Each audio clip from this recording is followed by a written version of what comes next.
Welcome to Engagement Factory's 5-question challenge. With me today is Simon Strindberg from Budbee. And Simon, would you please give a short introduction of yourself and your company? Hi there. Of course. As you said, my name is Simon Strindberg and I am the Chief Communications Officer at a company named Budbee.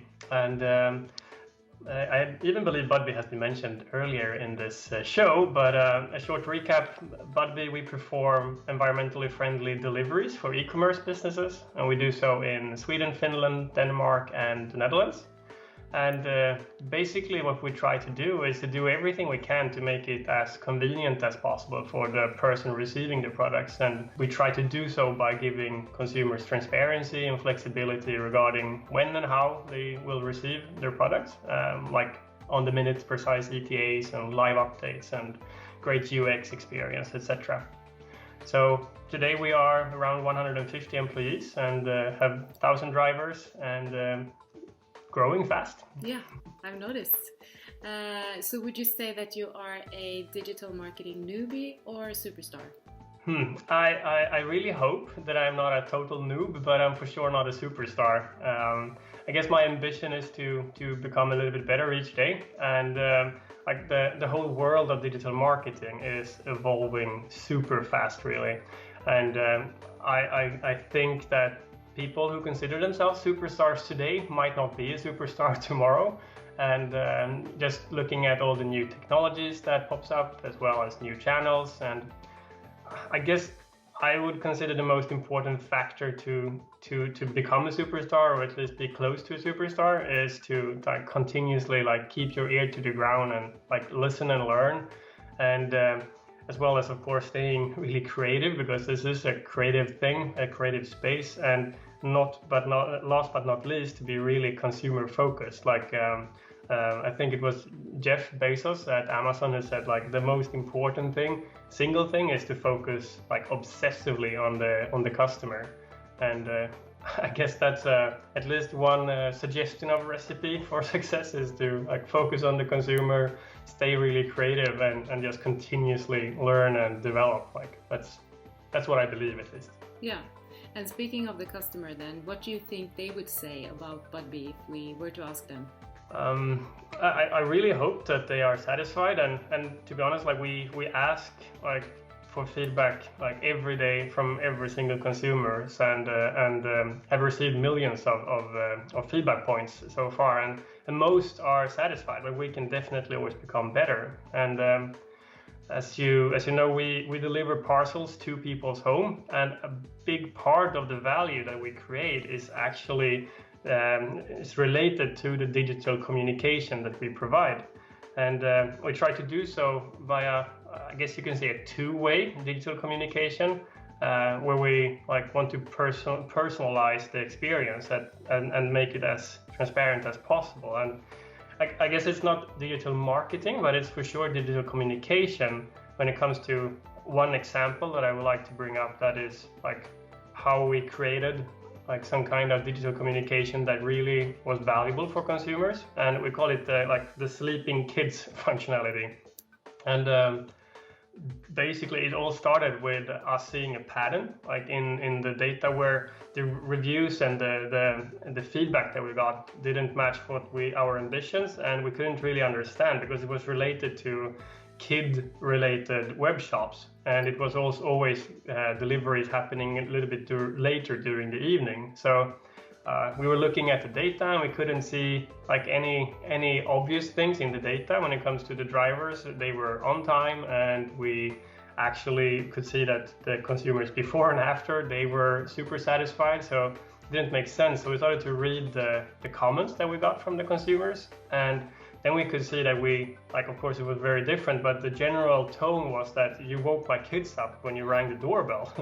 And of course, as a father, I can definitely understand that. And we then realized that, okay, we might not do anything wrong here, but with digital communication in two ways, we could actually bridge this gap and try to fix this problem.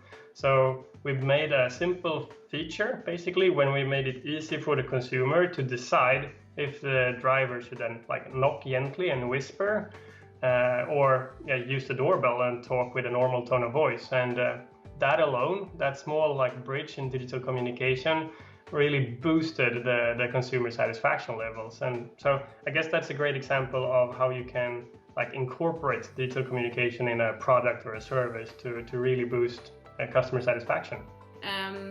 So a bit of the same then, if you put yourself in the shoes of the consumer, do you have any examples of great customer experience?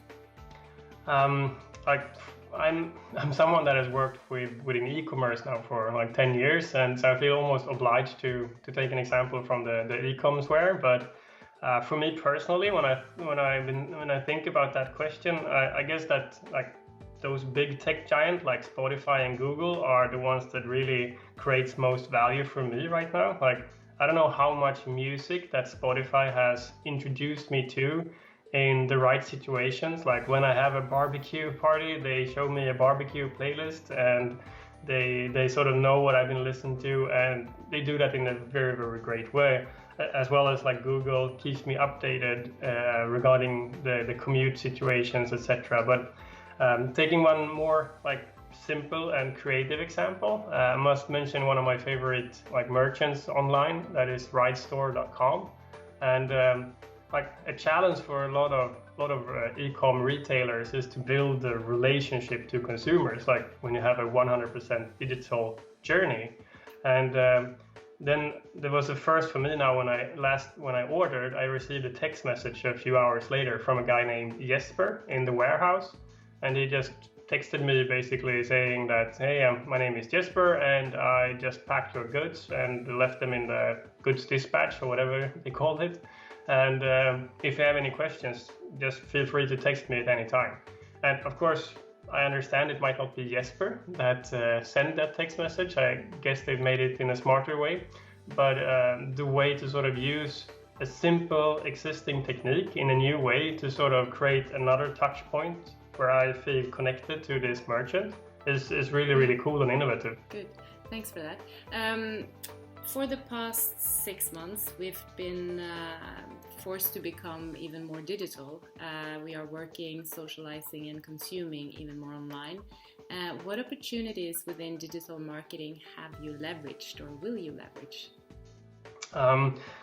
I guess we are just 4 years old as a company, so I would guess you could say that we are like a digital native company, where we have really built everything around what we knew at the time, the latest technology, and developed it since day one.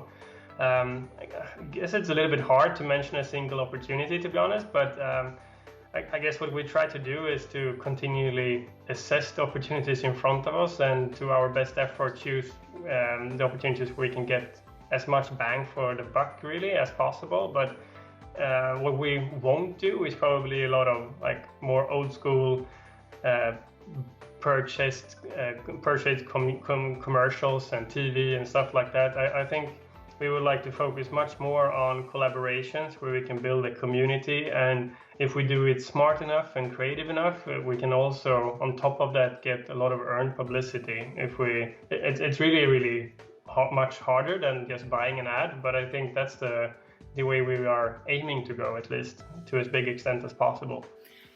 Thank you so much for chatting with us today. And before I let you off the hook, who would you like to nominate for the 5-question challenge? To be honest, like just 3 weeks ago, we started to work with a new like digital agency, and it's only 3 weeks in, but we're super impressed so far. And I really would like to hear what the founder and CEO of Redgate Communication, Daniel Redgate, what he would say in a discussion like this. So that's my nominee. Perfect. Looking forward to talking to him then. Thank you so much, and have a nice day. You too. Thank you so much. Thank you.